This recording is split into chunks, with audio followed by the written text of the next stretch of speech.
Halo,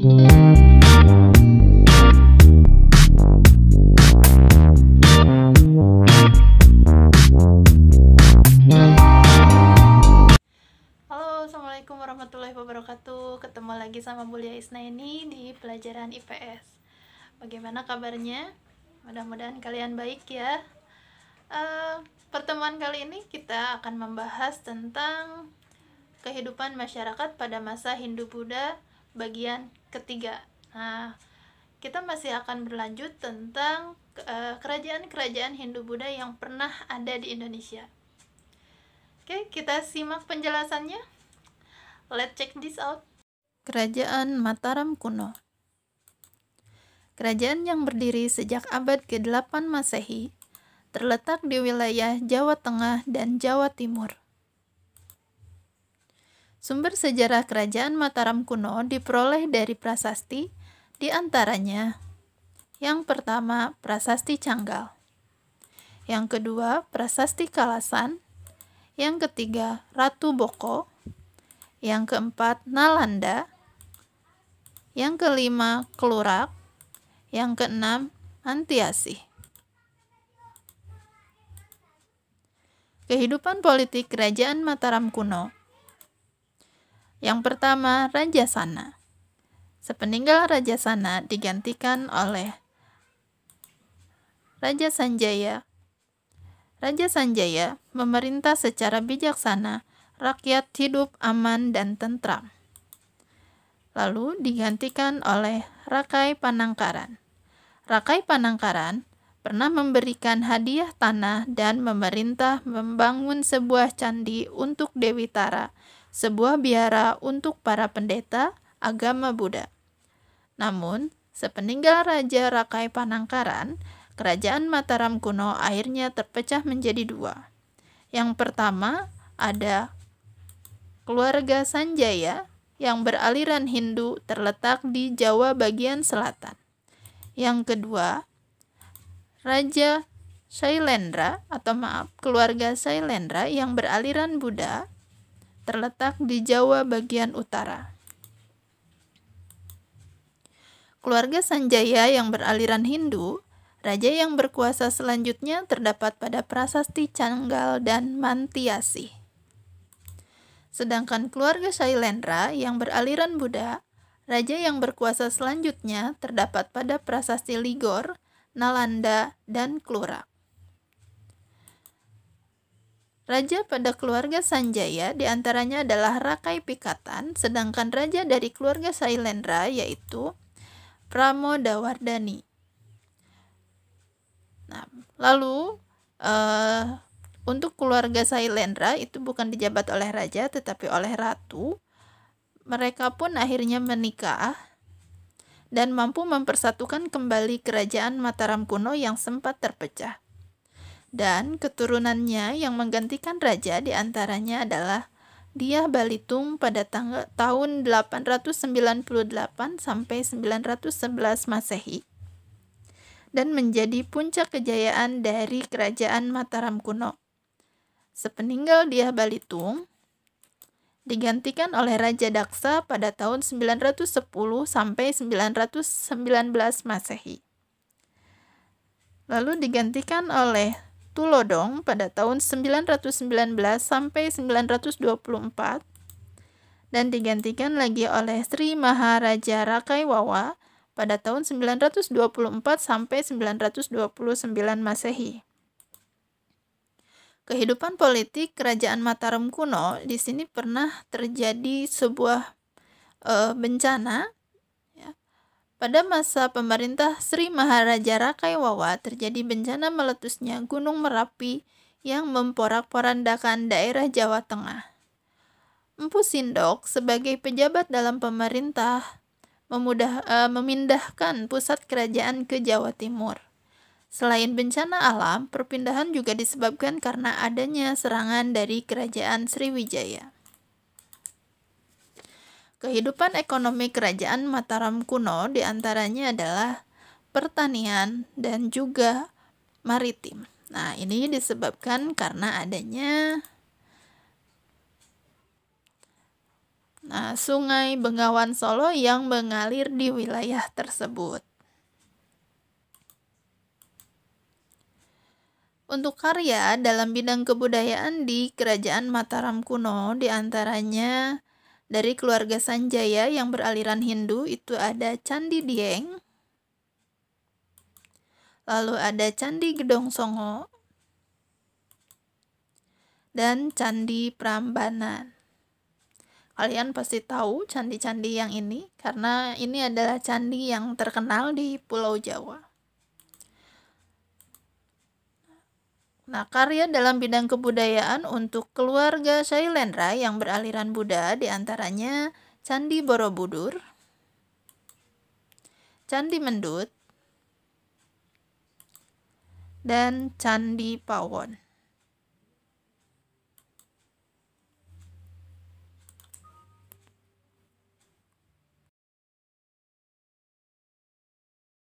Kerajaan Medang atau disebut dengan Kerajaan Mataram yang berada di Jawa Timur. Berdiri sejak abad ke-10 Masehi, letaknya masih di Jawa Tengah dan Jawa Timur. Kalian masih ingat dari cerita yang sebelumnya, Kerajaan Mataram kuno, yaitu pernah terjadi gunung meletus, gunung Merapi yang meletus, lalu Empu Sindok memindahkan kerajaan ke wilayah Jawa Timur. Ini masih kelanjutannya. Empu Sindok mendirikan dinasti Isyana menggantikan dinasti Shailendra.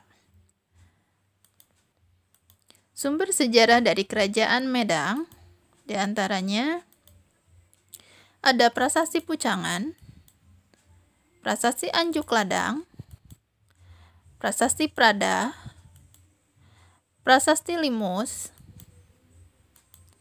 Prasasti Sirah Keting, Prasasti Wurare,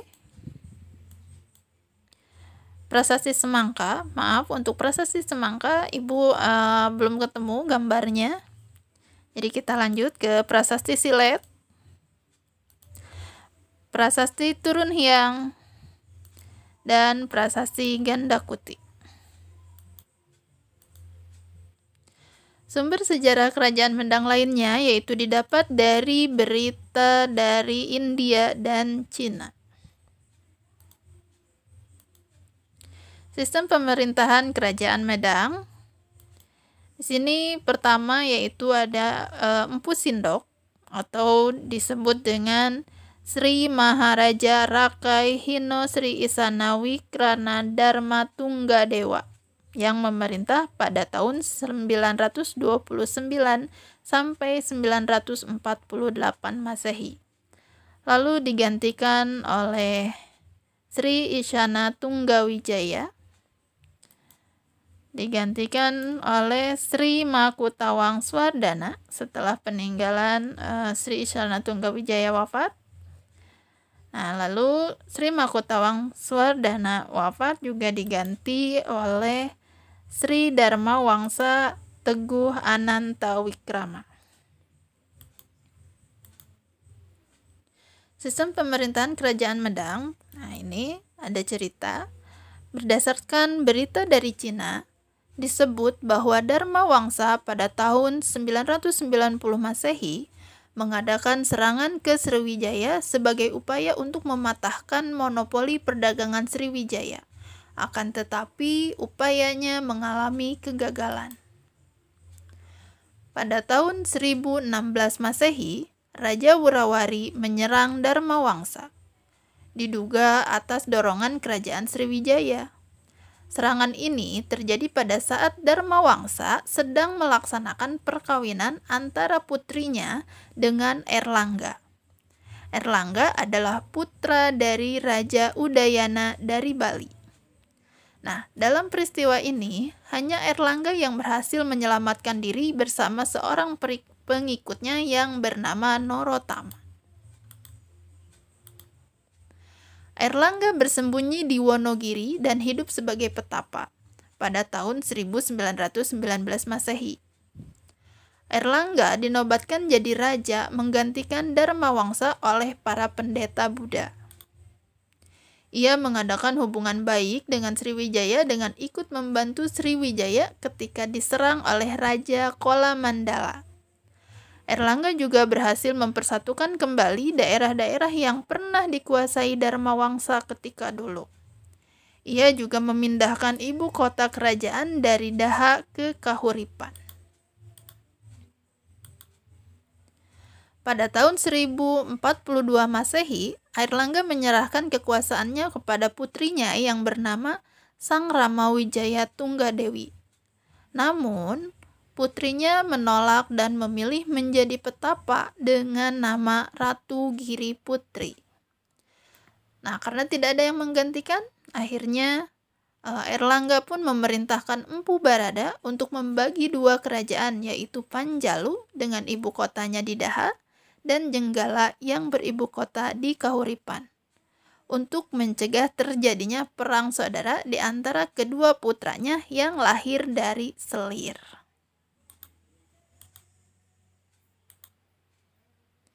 Untuk kegiatan ekonomi Kerajaan Medang, diantaranya ada pelayaran dan juga perdagangan. Untuk bidang sastra di Kerajaan Medang, diantaranya ada Kitab Mahabharata disadur bahasa Jawa kuno pada masa pemerintahan Dharmawangsa. Dan juga ada di masa pemerintahan Erlangga, Empu Kanwa mengubah Kitab Arjuna Wihaha.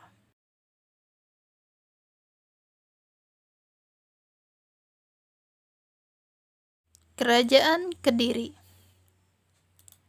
Kerajaan Kediri diperkirakan berdiri sejak abad ke-11 Masehi.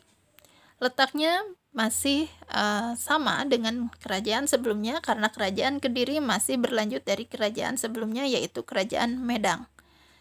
Nah, munculnya kerajaan Kediri berawal dari pembagian kerajaan oleh Erlangga di kerajaan Medang menjadi dua, yaitu Jenggala dan Panjalu. Panjalu itu adalah wilayahnya di Kediri. Kedua kerajaan ini dibatasi oleh Sungai Brantas dengan tujuan agar tidak terjadi perpecahan antara kedua putranya yang dari Selir. Nah, akan tetapi setelah Erlangga wafat, terjadi perang antara Jenggala dengan Panjalu. Nah, perang ini berakhir dengan kemenangan Panjalu atau Kediri. Sumber sejarah Kerajaan Kediri yaitu diantaranya ada Prasasti Pandeglang, Prasasti Panumbangan, Prasasti Hantang, Prasasti Talan, dan Prasasti Desa Jepun. Namun maaf, untuk Desa Jepun gambarnya Ibu belum dapat. Sistem pemerintahan Kerajaan Kediri diantaranya ada Jayawarsa, lalu digantikan oleh Jayabaya. Nah, untuk Jayabaya ini adalah puncak dari Kerajaan Kediri. Lalu Jayabaya pun digantikan oleh Sarwewara. Sarwewara digantikan oleh Gandara dan digantikan oleh Kameswara. Dan juga yang terakhir adalah Kertajaya. Nah, untuk yang Kertajaya di sini kekuasaan Kediri pun berakhir di masa pemerintahan Kertajaya karena adanya pertentangan antara raja dan kaum Brahmana karena Kertajaya berlaku sombong dan berani melanggar adat. Nah, para Brahmana ini akhirnya pergi untuk mencari perlindungan dan ketemulah dengan Ken Arok yang merupakan penguasa di Tumapel. Pada tahun 1222 Masehi, Ken Arok dengan dukungan kaum Brahmana akhirnya menyerang Kerajaan Kediri dan berhasil mengalahkan Kerajaan Kediri. Nah, untuk perkembangan seni Kerajaan Kediri diantaranya yaitu adanya kitab.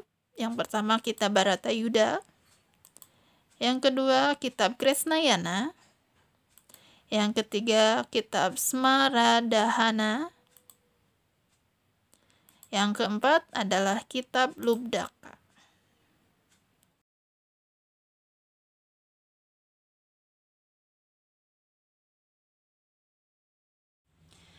Bagaimana dengan penjelasannya? Mudah-mudahan kalian bisa memahaminya ya.